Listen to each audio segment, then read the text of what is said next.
Olá, segundos anos, sejam bem-vindos a mais uma videoaula, professora Kelly de Biologia. Hoje nós iremos dar continuidade ao nosso assunto de reino animalia com os anelídeos, mas antes já gostaria de convidá-los a se inscreverem no canal Jato Conecta, curtir, comentar, compartilhar. É muito importante que outros alunos tenham acesso a esse conteúdo. Mas vamos ao nosso assunto de hoje. Bom, os anelídeos, como o próprio nome já diz, Anelus, vem de anel, o termo anel vem dessa expressão, daí o nome desse filo. Esses animais, eles possuem um corpo cilíndrico alongado e segmentado. A gente pode observar aqui nessas imagens das minhocas, que existem umas linhas, uma segmentação. Essas linhas, a gente diz que é metarizado, que tem essas divisões, e esses anéis também são chamados de metâmeros. Outra característica interessante, lembrando aqueles conceitos da primeira aula de reino animalia, é que esses animais eles são celomados, triblásticos, ou seja, possuem os 3 tecidos embrionários, têm simetria bilateral, são protostômios, lembrando que protostômios são aqueles animais em que o blastóporo, que é aquela cavidade da fase embrionária, ela dá origem à boca, primeiramente. Eles possuem o corpo também revestido por uma cutícula. Essa cutícula ela vai dar a esses animais uma proteção para evitar a perda de água excessiva, visto que são animais que têm respiração cutânea e necessitam de um ambiente úmido para as trocas gasosas. Outra característica é o habitat. Como eu já falei, eles vivem em ambientes de terra úmida, aquáticos, água doce ou salgada.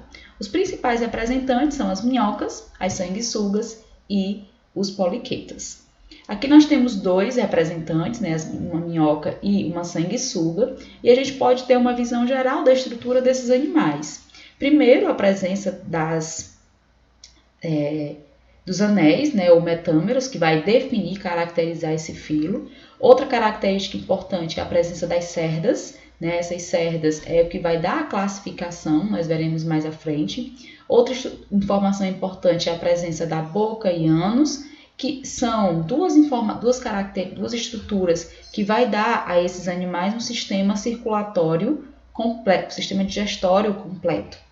Outra característica interessante é a presença do clitelo, que tem um papel muito importante no processo reprodutivo. Também veremos isso mais à frente. Vamos agora conhecer um pouco sobre a fisiologia desses animais, visto que a anatomia é a parte estrutural, enquanto que a fisiologia é como funciona os sistemas desses animais. Então, nós vamos ver agora o sistema digestório. O sistema digestório, como eu já falei anteriormente, ele é do tipo completo. Eles possuem algumas estruturas, alguns órgãos, como por exemplo o papo, que serve para o armazenamento, a moela, para triturar os alimentos, o intestino, que tem como principal função aumentar a área de absorção por meio das dobras internas. Outra característica interessante é que os restos que não são aproveitados saem juntamente com a terra e formam um humus. Esse humus tem uma grande importância na agricultura, nós veremos também mais adiante. O sistema circulatório ele traz uma novidade evolutiva, que esses são os primeiros animais que vão ter, no caso, o sistema circulatório fechado, ou seja, o sangue ele vai circular no interior de vasos. Esses vasos, nós temos 2 principais, o dorsal e o ventral, e existem outros 5 pares de vasos laterais contráteis que vão ser considerados corações. A gente pode observar isso nessa imagem, aqui essa estrutura são corações laterais, na realidade são vasos um pouco mais dilatados, que têm a função de contração e bombear o sangue. O sangue, por sua vez, ele possui hemoglobina que está dissolvida no plasma. Vamos falar um pouco agora sobre o sistema respiratório. O sistema respiratório, como eu já falei anteriormente, ele é por meio da respiração cutânea, principalmente, que é pela pele. A pele é bastante vascularizada. Essas trocas gasosas somente são possíveis se a pele mantivesse úmida, daí o seu habitat ser normalmente ambientes úmidos. Possuem brânquias, aqueles animais que vivem no ambiente aquático, então aqueles que vivem no ambiente terrestre respiram por meio da pele e aqueles do ambiente aquático respiram por meio de brânquias. Então essas são as 2 principais formas de respiração desses animais. Nós temos também o sistema nervoso, que é do tipo ganglionar, possui alguns gânglios cerebroides e um par de glândulos por segmento. Temos aqui também o sistema excretor.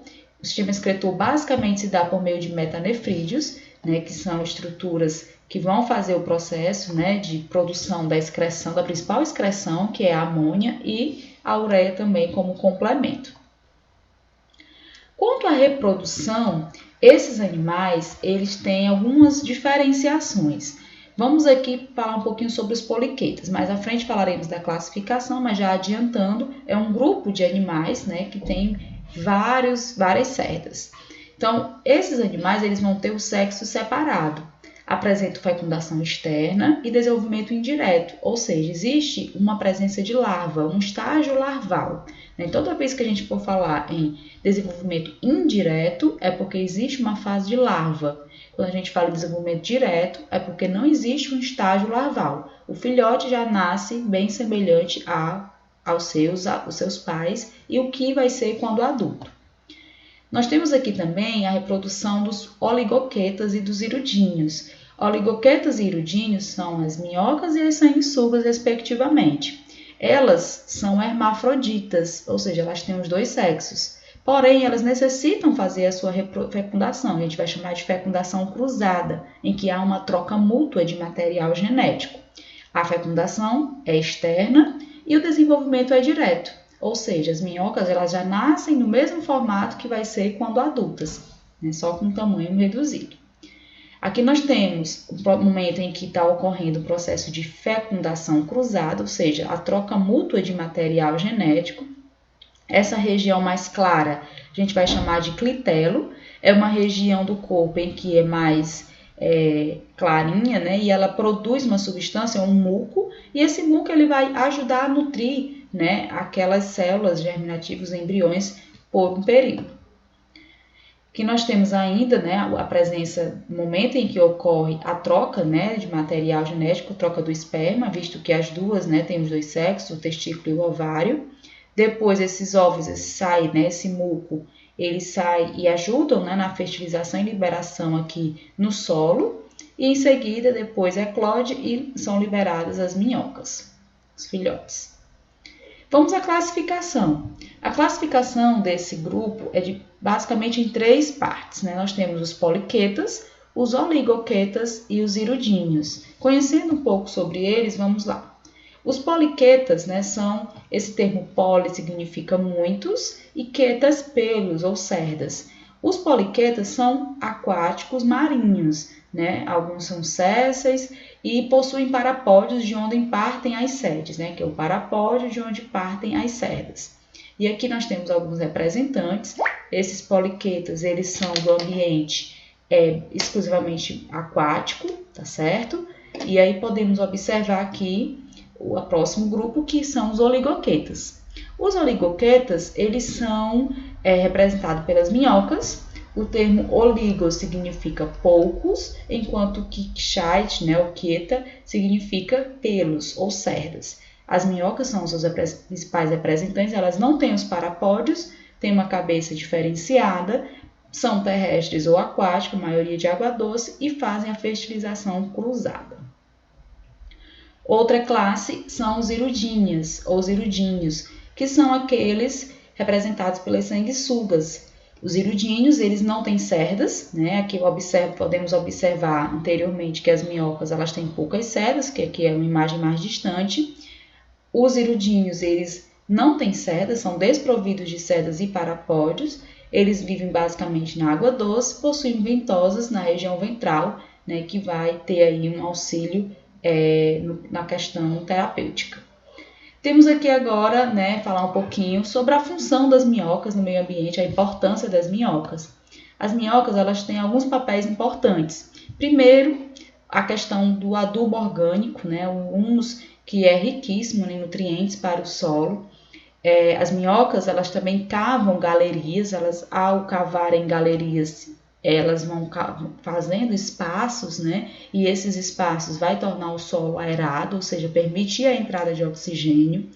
Outra função também é que onde as minhocas estão, essas galerias que elas cavam, tornam também o solo mais fofo e um solo mais úmido, isso permitindo a entrada de água. Em algumas culturas também as minhocas são utilizadas como cosméticos e também na culinária. Então essas são algumas das funções, né, das minhocas tanto para o homem, né, quanto para o meio ambiente. Outra também é a sanguessuga, que tem uma função também muito importante, né? O sanguessuga medicinal, a Hirudo medicinalis, que é essa espécie que vocês podem observar na imagem, ela é a espécie mais famosa, ela pode chegar até 20 centímetros de comprimento, é muito utilizada para fins terapêuticos há mais de 2.500 anos, em lugares como Roma, Grécia, Síria. Esses animais eram muito utilizados para chupar o sangue, né, algumas partes do corpo, que era um processo conhecido como sangria, e acreditava-se que essas sanguessugas elas poderiam curar, né, processos inflamatórios, obesidade, gota, tumores e alguns tipos de inflamações, né, coágulos de sangue. Até hoje elas são bastante usadas. Então, com isso, nós temos aqui, né, o nosso filo Annelidius, e com isso nós encerramos a nossa videoaula. Espero que tenham compreendido. Bons estudos, uma ótima semana e até o nosso próximo encontro.